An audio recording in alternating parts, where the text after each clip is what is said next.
Great to see you all again. I guess it's midwinter where you are. It's summertime here. I'd like to speak briefly today about Zen concentration, what that really is. The first question that might arise is concentration on what? I don't know, in Australia, do you have the expression, you have my undivided attention? You have my full attention? Well, that's a good entrance, I think.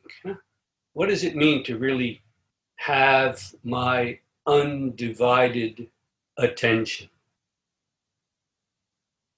I would say otherwise we are lost in the practice. The great American actor Spencer Tracy was once asked by a young up-and-coming actor, how can I be a great actor like you? And Spencer Tracy's response was, acting is the easiest thing in the world. Just don't get caught doing it. It's pretty much the same thing with Zen concentration. Concentration in Zen practice is not a matter of turning our attention from one thing to another. For example, our mind is now wandering and scattered. Aha, I'm now going to focus my attention, concentrate on the koan that my teacher gave me, or my breath, or zazen itself. This is certainly a good entrance, a good process, bringing our mind back over and over. But Zen concentration is not that. It's not turning our attention from one thing to another thing. If we look at it as willed attention, self-conscious attention, kind of like a flashlight shining on something. Well, Zen concentration then is the sun rising. Everything is illumined. This may sound a bit conceptual or abstract, but it is not at all. I would say it's actually what we ordinarily think of as concentration that is still scattered and abstract. What do I mean? The concentration of Zen is most immediate. It's the most concrete thing possible. So concrete that it actually must be embodied. And I don't just mean in your body from your head to your toe. It must include everything. Undivided. There is something total about Zen concentration. Of course, we can focus very much on something if we need to focus on it. The door handle, the light being red or green, but at the bottom, at the source, at the ground of that focus is this undivided, most immediate and concrete attention. It is literally inconceivable. Again, not because it's abstract, but because it is so immediate. It cannot be turned into an object that we then focus on. If it is, we're not doing zazen. It is literally ungraspable. It cannot be grasped, turned into an object. Again, not because it's far away, but because it is so close. To give a simple example, very common, the fear of death or a feeling of ignorance, not knowing where we come from, where we go to. Who is this really? What am I really? This is what often rouses people to practice Zen in the first place.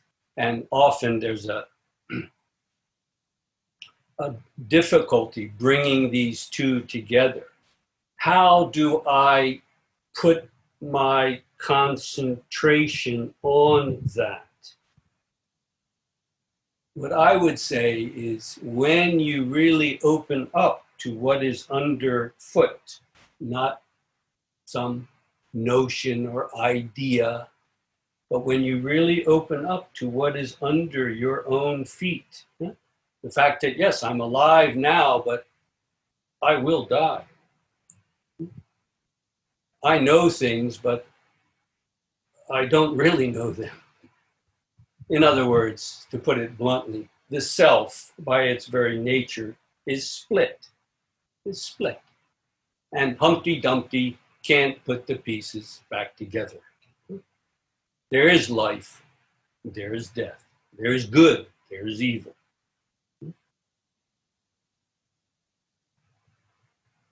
Let's take this concrete example of death, because this is very common for many people. This is the way that they come to the gate of Zen. The death here is not something objectified or conceived. In other words, yes, someone I love died, and it touched me deeply. This can certainly be a profound entrance, but what really strikes home is the fact that this is true of myself as well. I, me, hello, yeah, this one is going to die. Until we've really opened up to that, the great matter of life and death, or simply death, is not really realized. It's still somehow out there. Close, but still out there. No. What about this one? You see, when you really open up to this obvious fact that we're always running away from, as soon as you're born, you're bound to die. But we run away from it. When we stop running away and really open up to what is underfoot, I would say we cannot help but concentrate on this. There is nothing else to concentrate on, you see? In a way, it puts everything else into the background. Of course, when we need to focus on it, we can. But in the depths of our Zen practice, how can we escape? How can we avoid this? How can we forget this? If we don't run away, it's there. It's there. It comes to be total and complete. In a very good way, it comes to engulf us. This is the way koan practice can become real.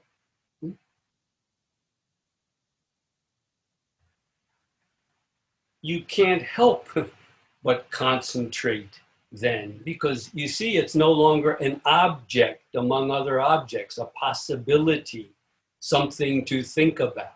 You see? It's a bowling ball in the pit of your stomach. And this is very good. This is very good. But it needs to be, as it said in Zen, solidified, brought together. It needs to be total and complete. This concentration, which is no other than the great doubt in a sense, which is no other than a real koan, comes to coalesce, to solidify. It comes naturally to include everything. And what happens then? When it is total and complete, it dissolves without a trace. If it's not total and complete, you know what happens. Splish, splash, a little bit here, a little bit there, an insight, and then another doubt, and then it's just a profound symptom of the dis-ease. But when it all comes together as one, and then dissolves, what happens? Then this concentration is total and complete. It's also gone without a trace. It is the vast universe. It is not separate. There is literally nothing to concentrate on. And yet that freely works and functions in the world. This is what the concentration of Zen is. It comes to be all-consuming in a very, very good way. And then it bursts apart. Then that separation, that split, which is the source of our pain, is found to be null and void.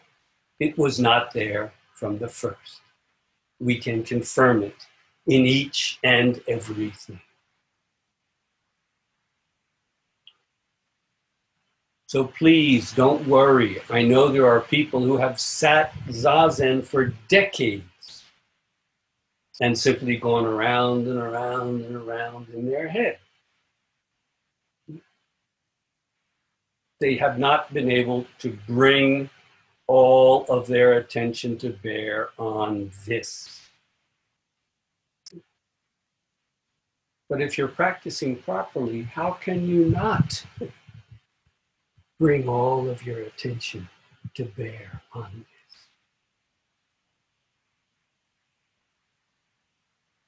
To me, in my own small, limited way, this is the heart of Zen practice. Pardon me for breaking the silence, and thank you for listening so intently.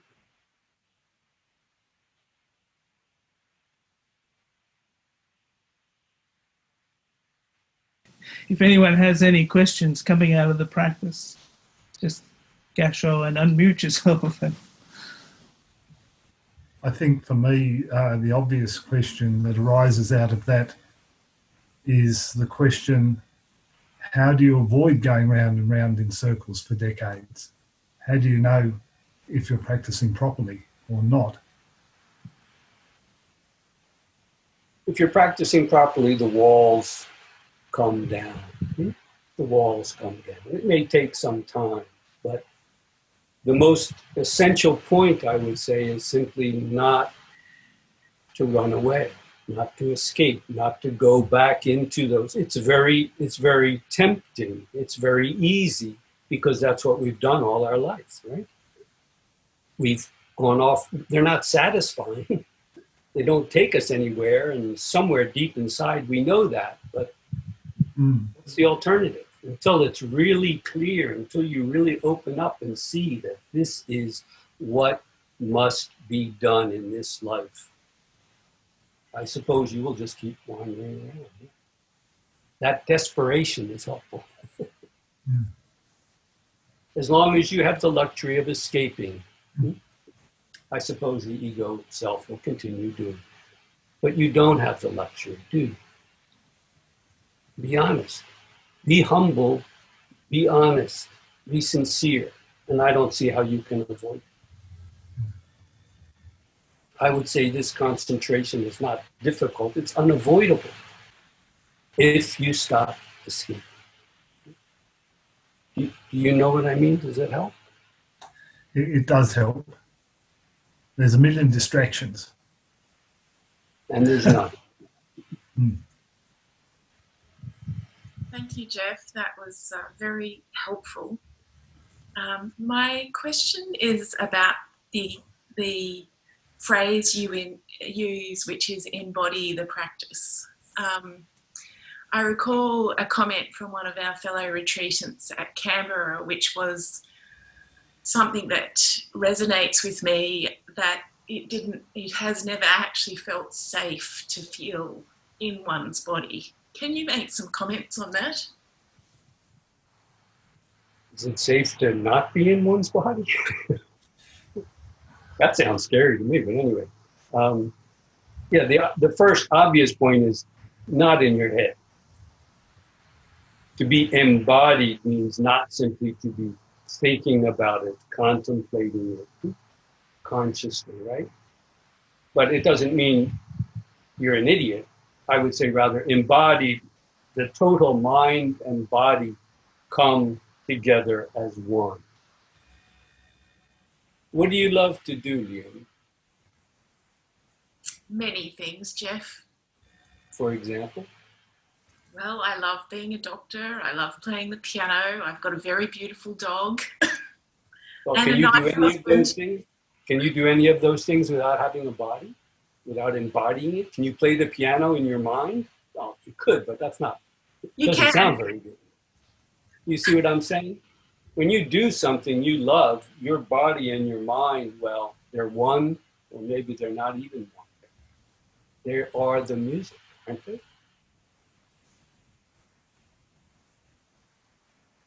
So it's very easy and natural when you're doing something you love, right? Walking the dog, you don't sit and think about it, you do it. You use your body. And it's very enjoyable and satisfying, isn't it? But to do that in sustained zazen, sitting in concentrated zazen, yes, in the beginning, that can really be a great challenge. It's like you are fighting against your body, or your body is fighting against you. But by learning to sit properly, and everybody, has to figure that out for themselves, with your body. It's not just something in your head, it's something we're doing with our whole body. And that whole body gets up and then walks the dog, cooks a meal. In that sense, it has to be embodied, not just something in our head.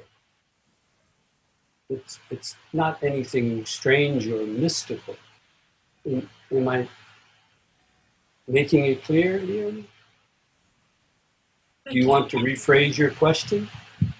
No, I think that there are actually people where, and this is my experience, where there's actually, when one pays attention, it's almost intolerable to be with one's body. What do you mean? So, for example, if you've had a history of abuse, for example, there's some things about breathing practice that are just incredibly difficult. Right. Well, in that case, it may be good to deal with that on a therapy, as a therapy, deal with it on that level first, if you see those things coming up. The sitting should be completely, how to say, it's taut, but it's not tense. We're erect, our body is erect and very alert and open, but it's also completely relaxed. Completely. So if something is preventing you from doing that, yeah, maybe you need to look into it. Thanks for your talk, Jeff. Could you explain a bit more about solidifying?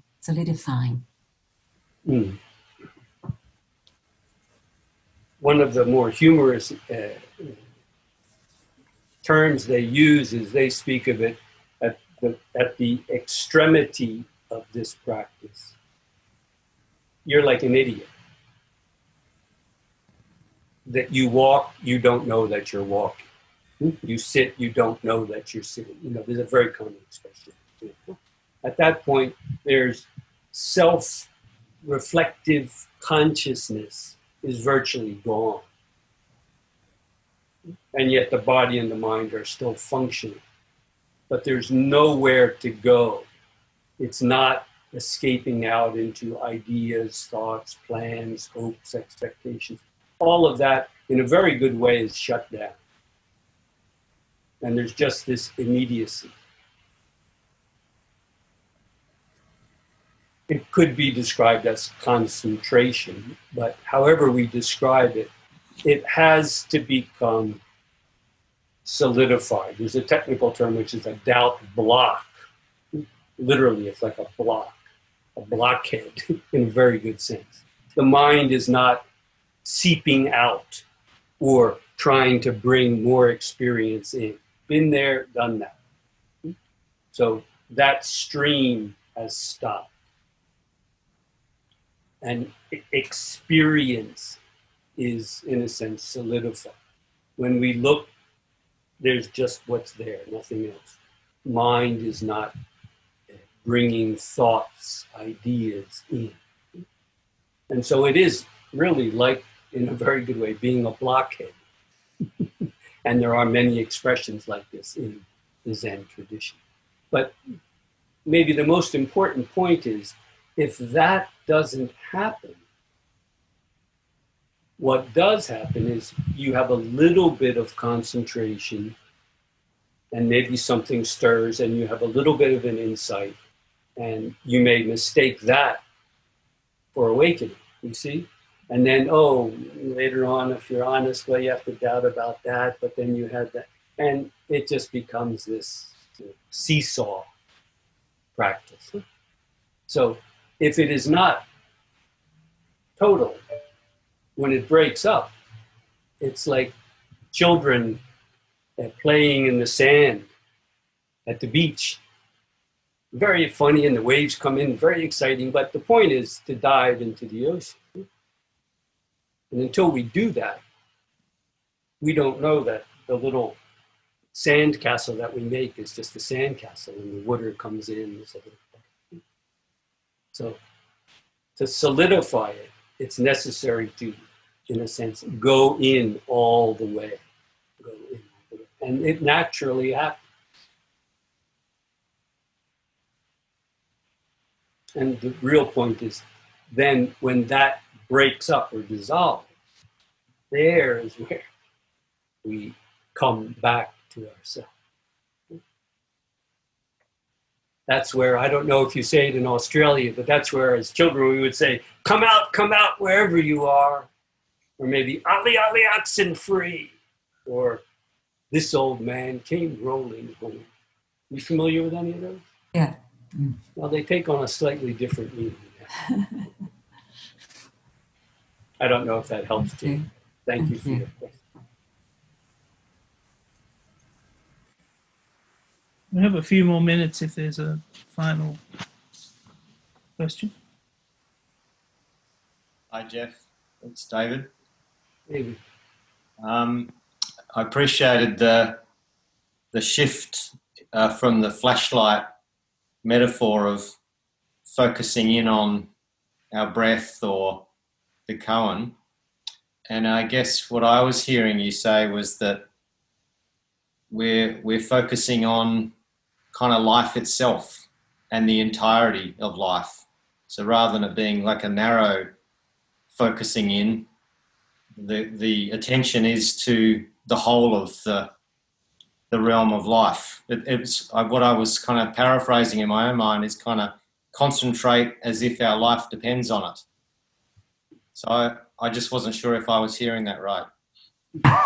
Yeah, it's not, as I said, it's not an abstract kind of life, in abstract, life, but rather the immediate experience, the immediate sense experience comes to be everything. And that includes everything, right? I mean, outside of our experience, what is there? Well, we can speculate about it, but unless it's a part of our experience. So what is going on in our immediate experience? That's enough if we're there fully. It's because we're there, but we're not there, right? So, okay, but I would like a better position or a easier sitting or another experience to make me happy. You see what I mean? We're not here. We're here and we're not, we're split. That split is what needs to be let go, so to speak. It dissolves itself. It can't maintain itself. Okay, we've come to time, so thank you, Jeff, for taking on behalf of everyone, for taking the time to give us a talk and sit with us. And we'll get back together again, maybe in a month's time.